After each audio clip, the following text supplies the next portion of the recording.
دلیل بتانے لگا ہوں، جس بندے کے اندر یہ ہو نا، سمجھ لیں اللہ اس بندے سے محبت کرتا ہے۔ وہ دلیل یہ ہے کہ وہ اللہ کی مخلوق سے بھی محبت کرتا ہے، اس کو اللہ کی مخلوق سے محبت ہوتی ہے۔ جس سے اللہ محبت کرے وہ اللہ کی مخلوق سے لازمی محبت کرتا ہے، اور اللہ تعالیٰ اس بندے کو چن لیتا ہے۔ ہو سکتا ہے آپ کو محسوس نہ ہو، لیکن وہ اللہ کا یہ دیکھا کریں اس بندے کو اللہ کی مخلوق سے کتنی محبت ہے۔ وہ گناہوں سے محبت کرتا ہے، گناہگاروں سے نہیں۔ وہ جانور چرند پرند سے بھی محبت کرتا ہے، کیونکہ یہ بھی حضور کی اطاعت ہے۔ حضور نے تو جانوروں سے بھی کس قدر محبت کی، یعنی سوائے اللہ کے حکم کے جو چیز اللہ کے حکم کے تحت حلال ہے اور ان کے لیے کھانا ضروری ہے، اس کے علاوہ وہ کسی جانور کو بھی اضافی تکلیف دینا گوارا نہیں کرتے۔ وہ اللہ کی مخلوق سے بھی محبت کرتے۔ ایک محدث تھے، اور یہ واقعہ میں نے خود پڑھا بھی ہے، میں نے خود پڑھا ہے، لیکن اس بات کو علماء دیوبند کے ایک ہیں مفتی تقی عثمانی صاحب، انہوں نے بھی بیان کیا ہوا ہے کہ ایک محدث تھے، حدیثیں لکھنے والے تھے، تاریخ میں بڑا کام کرنے والے تھے۔ تو ایک مرتبہ ایسا ہوا کہ وہ حدیث لکھ رہے تھے، تو حدیث لکھتے لکھتے انہوں نے ایک ٹائم جو ہے دعات کے اندر، چونکہ اس وقت حدیثیں جو قلم ہماری طرح پین نہیں ہوتے تھے، پینسلیں نہیں ہوتی، قلم ہوتا تھا، اور وہ دعات میں ڈال کر وہاں سیاہی لگا کر پھر لکھنا پڑتا تھا بار بار، جس طرح پہلے دور میں ہم تختی بھی لکھتے تھے۔ تو انہوں نے قلم ڈالا، جب دعات کے اندر بائیں نکالا تو اس پہ سیاہی لگی ہوئی تھی، تو اس پر آ کے مکھی بیٹھ گئی، تو وہ انتظار میں بیٹھ گئی کہ یہ مکھی اڑے، اور جب وہ مکھی اڑی تو انہوں نے حدیث لکھنی شروع کر دی۔ جب وہ وفات پا گئے، کسی نے خواب میں ان کو دیکھا اور ان سے پوچھا کہ اللہ نے آپ کے ساتھ کیا معاملہ پیش کیا ہے۔ اب سنیں ان کے الفاظ، انہوں نے کہا کہ میں جب اللہ کی بارگاہ میں پیش ہوا ہوں تو اللہ تعالیٰ نے مجھے کہا کہ میں تجھ سے تیری ساری بات، وہ تو افضل تھے، علمی کام کرتے تھے، حضور کی حدیث لکھتے تھے، لیکن مجھے تمہارا ایک کام بڑا پسند آیا ہے۔ اب ادھر انہوں نے اس خواب، جس کے خواب میں اس کو بتا کیا رہے ہیں، اس کو بتا یہ رہے ہیں، یہ بات آپ کے لیے بھی نوٹ کرنا ضروری ہے۔ کہا کہ ہم یہی سوچتے ہیں کہ یہی کام بہت بڑا ہے، اور بعض قوموں کو ہم بڑا نہیں سمجھتے، اور وہ بھی اللہ کے ہاں بڑا ہوتا ہے۔ بات یہ کرنی آپ سے ہے کہ بعض قوم ایسے ہوتے ہیں جن کو بڑا سمجھتے ہیں، اور وہ ہوتے بھی بڑے ہیں، یہ نہیں کہ وہ چھوٹے ہوتے وہ بڑے ہی ہیں، لیکن بعض ایسے کام ہوتے ہیں جن کو ہم بڑا نہیں سمجھتے، رب کے ہاں وہ بھی بہت اونچے ہوتے ہیں، جو آپ کے ہاں شاید معمولی ہو۔ اب وہ محدث کہتے ہیں کہ میں نے دیکھا کہ اللہ نے مجھے کہا تیرا ایک کام مجھے بڑا پسند آیا ہے۔ میں نے کہا یارا وہ کون سا کام ہے؟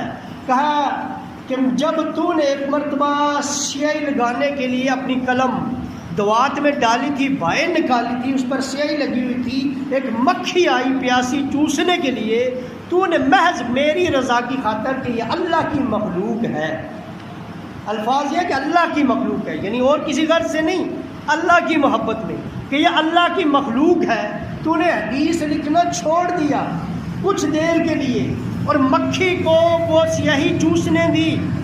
جب مکھی وہ سیاہی چوس کر اڑ گئی، پھر تو نے حدیث لکھنا شروع کر دی۔ تو نے حدیث لکھنے میں تاخیر کی صرف اس وجہ سے کہ یہ اللہ کی ایک مخلوق ہے، میری محبت میں تو نے ایک مکھی کو چوسنے دیا، اس کی پیاس بجھائی ہے۔ تیرا یہ واقعہ مجھے اتنا پسند آیا ہے، میں نے تیری مغفرت بھی فرما دیا اور تجھے جنت بھی عطا کر دی۔ اس واقعے پہ اگر غور کریں نا، ایک مکھی کی محبت، مکھی کیا شے ہے؟ ہمارے یہاں حقیر شے ہے مکھی، لیکن رب کائنات کے لیے اس کو پانی پلا، اس کو پینے دیا، اگرچہ سیاہی تھی اس کو پینے دیا اللہ کی محبت میں۔ تو آج ہم انسانوں سے کیا سلوک کرتے ہیں؟ وہ تو ایک حقیر سی مکھی ہے، مکھی کی محبت اللہ کی خاطر مکھی کی خدمت کرنے کی وجہ سے اللہ نے انہیں جنت عطا کی. تو میں نے کہا کہ پھر انسانوں کی جو آپ خدمت کریں گے، جو اشرف المخلوقات ہے، اس کے ساتھ ہمارا سلوک کیا ہوتا ہے؟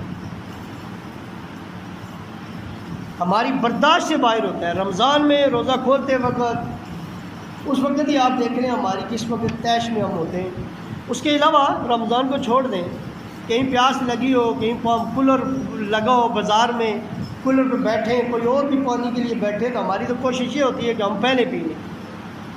یعنی یہ چھوٹی چھوٹی باتیں میں بتا رہا ہوں. ہمارے یہاں تو اتنی بھی قدر، ہمارے یہاں تو انسانیت کی قدر ہے ہی نہیں. پھر اگر ان محدثین کو سوچا جائے، اللہ کے ولیوں کو سوچا جائے کہ وہ انسانیت سے کس قدر انسانیت سے محبت کرتے تھے، انسانیت سے نہیں، کل اللہ کی مخلوق سے محبت کرتے تھے. وہ جو جانوروں کے ساتھ سلوک کرتے تھے، وہ جو چرند اور پرند کے ساتھ سلوک کرتے تھے، وہ جو حشرات الارض کے ساتھ سلوک کرتے تھے، وہ جو مکھیوں کے ساتھ سلوک کرتے تھے، اس قدر آج ہم انسانوں کے ساتھ بھی نہیں کر رہے. یعنی اس نے سلوک نہیں کرا. ایک اللہ کی خاطر، میں رب کی رضا کی خاطر ایک مکھی کی خدمت کرنے کی وجہ سے ان کو اللہ تعالیٰ نے بخشش فرما دی.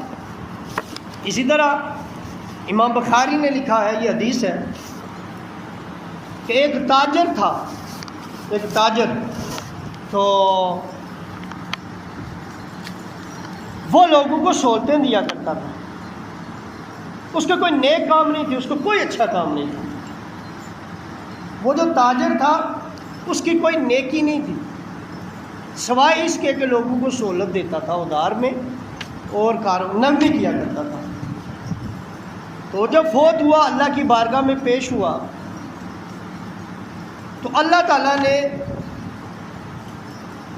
اس سے فرمایا کہ میں نے تمہارا تو کوئی ایسا، جب اس کو جنت کی خوشخبری سنائی، اس نے کہا میرا تو کوئی نیک کام ہے ہی نہیں. اللہ کی بارگاہ میں عرض کیا کہ میرا تو کوئی نیک کام ہے ہی نہیں، ایسا کون سا کام ہے؟ مطلب دنیا میں کوئی میں نے نیک کام کیے نہیں. تو اللہ نے کہا کہ تیرے پاس جو لوگ آتے تھے، تو ان سے جو تجارت کرتا تھا، جو معاملات کرتا تھا، جو کاروبار کرتا تھا، جو ڈیلنگ کرتا تھا، تو نرمی کا مظاہرہ کرتا تھا کہ اللہ کی مخلوق ہے. اور اگر تیرے پاس کوئی غریب آتا تھا تو اس کو جتنی ہو سکتا تھا سہولت بھی دیتا تھا اور معاف بھی کر لیتا تھا. تو ان کو معاف کر دیتا تھا. امیروں کو بھی تو سہولت دے دیتا تھا، تو ان کو معاف کر دیتا تھا. اس وقت تو ان کو دار میں معاف کرتا تھا، نرمی دیتا تھا. میں رب ہو کر تجھے نرمی نہ دوں، تجھے معاف نہ کروں. اس وجہ سے، تیرے اس سلوک کی وجہ سے میں نے تجھے نرمی بھی دے دی ہے اور تجھے جنت بھی عطا کی ہے اور تیرے گناہوں کی تجھے معافی دے دی ہے. جنت کمانا اتنا مشکل نہیں ہے، ہم نے مشکل بنایا ہوا ہے. تو اللہ کے ولیوں کی ایک پہچان یہ ہے. بس یہ آخری واقعہ، انشاءاللہ باقی بھی اس طرح کے ہیں میرے پاس. یہ تو بخاری شریف سے آپ کو سنا رہا تھا کہ اللہ کے جو بندے ہوتے ہیں، بندے نہیں، اللہ کی مخلوق، ان سے محبت کرو. اللہ کے بندوں سے محبت کرو گے، اللہ کے مخلوق سے محبت کرو گے تو اللہ کی محبت پاؤ گے. ورنہ ایسے بھی میرے سامنے ہیں، وہ حدیث میں نے چھوڑ دیا کہ جمعے کو انشاءاللہ سنا دوں گا. 60 سال کی عبادت بھی رائے گاں چلی گئی ایک گناہ کی وجہ سے. پھر اسی بندے کو ایک روٹی دینے کی وجہ سے اللہ نے جنت عطا کر. یہ واقعہ میں انشاءاللہ آگے سنا.